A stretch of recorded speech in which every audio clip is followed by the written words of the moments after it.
पर बेवफाई का है।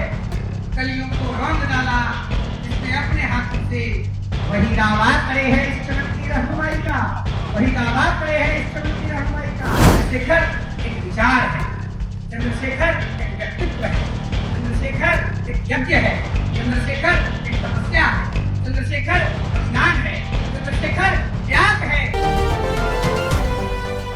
संत पूज्यपाद स्वामी अभिषेक ब्रह्मचारी जी महाराज जिस महान व्यक्ति के अगुवाई में यह पुण्य समारोह आहूत है, ऐसे हम सबों के अभिभावक और ताउम्र स्वर्गीय चंद्रशेखर जी के बलिया लोकसभा क्षेत्र में संसदीय प्रतिनिधि रहे आदरणीय कुंवर कमलेश सिंह जी, बक्सर लोकसभा क्षेत्र के सांसद, राष्ट्रीय जनता दल के वरिष्ठ नेता और आदरणीय स्वर्गीय सच्चिदानंद सिंह जी और माननीय जगतानंद जी के विरासत के प्रतिनिधि भाई सुधाकर सिंह जी, भारतीय जनता पार्टी के यशस्वी जिला अध्यक्ष आदरणीय ओम प्रकाश भवन जी, देश में जाकर के देश की बखिया उधेड़ने का काम आदरणीय चंद्रशेखर जी नहीं करते।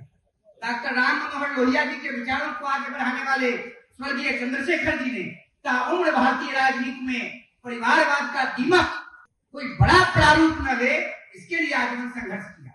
स्वर्गीय चंद्रशेखर जी चाहते तो उनके दो लड़के थे, दोनों में से कोई बिहार से, कोई उत्तर प्रदेश से या देश के किसी भी प्रदेश से सांसद हो जाता।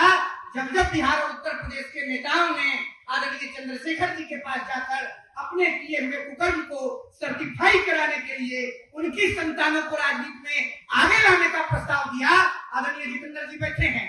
जब अपने परिवारवादी कुकर्मों को छिपाने के प्रस्ताव को आदरणीय स्वर्गीय चंद्रशेखर जी के जीते जिंदगी अनुमोदित कराकर अपने कुकर्मों को छिपाने के लिए उनके सुपुत्रों को भारतीय राजनीति में संसद के दरवाजे में भेजने का प्रयास किया, स्वर्गीय चंद्रशेखर ने उसका खंडन करने का काम किया। चंद्रशेखर होते तो आज परिवारवादी दिया बरगद का पेड़ नहीं होता और हमारे जैसे आम साधारण नौजवान भारतीय राजनीति में सूर्य पुत्र की श्रृंखला में अपने आप को नहीं पाते। चंद्रशेखर होते तो शायद ये भाई बंटी साहब बैठे हैं, वंदना बैठी हैं और विभिन्न राजनीतिक दलों के प्रतिनिधिगण बैठे हैं। आज जब हम स्वर्गीय चंद्रशेखर जी को याद कर रहे हैं तो उनकी धर्मपत्नी स्वर्गीय दूजा देवी जी को याद करना पड़ेगा।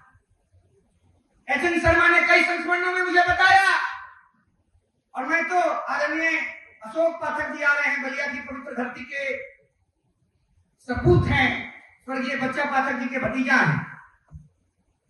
एच एन शर्मा जी ने कई संस्मरणों में बताया और मैं तो उस लोकसभा क्षेत्र से आता हूं जिसने जब चंद्रशेखर जी को तिलक लगाया उसके कुछ ही महीनों के बाद चंद्रशेखर जी भारत के प्रधानमंत्री बने महाराजगंज से। हमारे घर से पारिवारिक रिश्ता रहा है स्वर्गीय चंद्रशेखर जी का।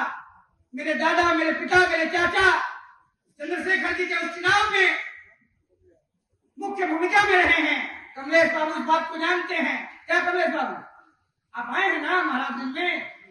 एच एन शर्मा जी जानते हैं। आज हम लोगों को स्वर्गीय दूजा देवी जी को भी याद करना होगा। जब चंद्रशेखर जी जेल चले गए लोकतंत्र बचाओ आंदोलन में, उस समय की तत्कालीन स्वर्गीय इंदिरा गांधी जी के सुपुत्र जो संजय गांधी जी का परिवारवादी रथ हिटलर की तरह चल गया था, जब एच एन शर्मा जा रहे थे स्वर्गीय चंद्रशेखर जी से जेल में मिलने, आदरणीय बैजू राय बैठे हैं, चंद्रशेखर जी के कट्टर समर्थक थे। बलिया में मालदेवपुर मोड़ पे, हेमतपुर गांव में, अटाण में जब भी चंद्रशेखर जी जाते थे तो रथ पहुंचने का काम लोकतंत्र सेनानी बैजू राय करते थे। चंद्रशेखर एक विचार है, चंद्रशेखर एक व्यक्तित्व है, चंद्रशेखर एक यज्ञ है, चंद्रशेखर एक तपस्या है, चंद्रशेखर बलिदान है, चंद्रशेखर त्याग है। चंद्रशेखर के व्यक्तित्व को देश काल की स्थिति खड़ा करके आप मोहर थोड़ा मरवा दीजिएगा कि अध्यक्ष जी होते तो कहां खड़ा होते। अरे आप कहते तो टैक्सी स्टैंड पर खड़ा हो जाते, आप कहते तो बस के चौराहे पर खड़ा हो जाते, आप कहते तो फुटपाथ पे खड़ा हो जाते। चंद्रशेखर जहां खड़े होते वहां देश खड़ा होता और चंद्रशेखर वहां खड़े होते जहां देश का मिजाज खड़ा होता और देश का मिजाज खड़ा है सत्य के साथ। विभिन्न राजनीतिक दलों के लोग यहाँ बैठे हैं, हर वर्ग के लोग बैठे हैं। चंद्रशेखर होते तो अपना प्रवचन सुना के मीटिंग में नहीं चले जाते, शुरुआत करते तो अंत करते, ये थे चंद्रशेखर। ये नहीं थे कि आई वन भींग अचल गई तहल। ये चंद्रशेखर नहीं थे। हम जैसे साधारण परिवार में जन्म लेने वाले हम नौजवानों का अगर कोई हीरो है तो चंद्रशेखर है, बोलने में कोई गुरेज नहीं है। और देखिए चंद्रशेखर जी नेताओं ने जिन विचारों को लेकर चलने का काम किया, उन विचारों के साथ उनको सद्मुक्ति मिलने का काम हुआ।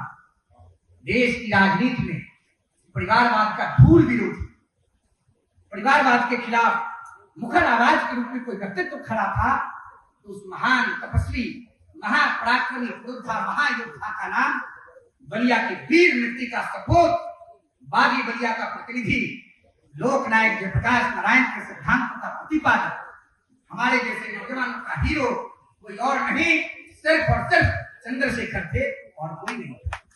जब प्रधानमंत्री के पद को फुटबॉल की तरह मार दिया स्वर्गीय चंद्रशेखर ने और पत्रकारों ने पूछ दिया अब क्या कीजिएगा, इस्तीफा देकर उतरे रायसीना से।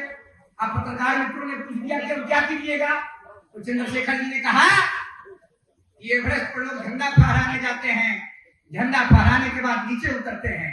देश का प्रधानमंत्री बना, अब अपने गांव इब्राहिम पट्टी जा रहा।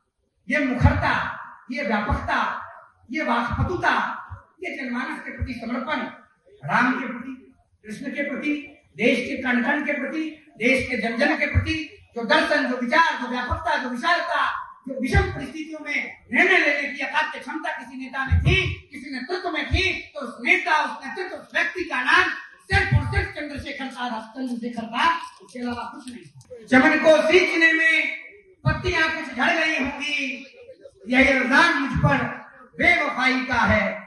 कलियों को रौंद डाला जिसने अपने हाथों से, वही दावा करे है इस चमन की रहनुमाई का, वही दावा करे है इस चमन की रहनुमाई का। दोनों हाथ उठाइए और नाभि से जोड़ लगाइए और बोलिए स्वर्गीय चंद्रशेखर अमर रहे।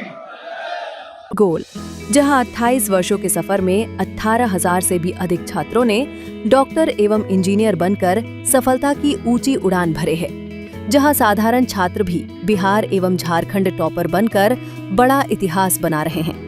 दूरदर्शी शिक्षाविद श्री विपिन सिंह के मार्गदर्शन में मेडिकल एवं इंजीनियरिंग के लाखों छात्रों के लिए आशा की किरण के रूप में गोल, द रिजल्ट फैक्ट्री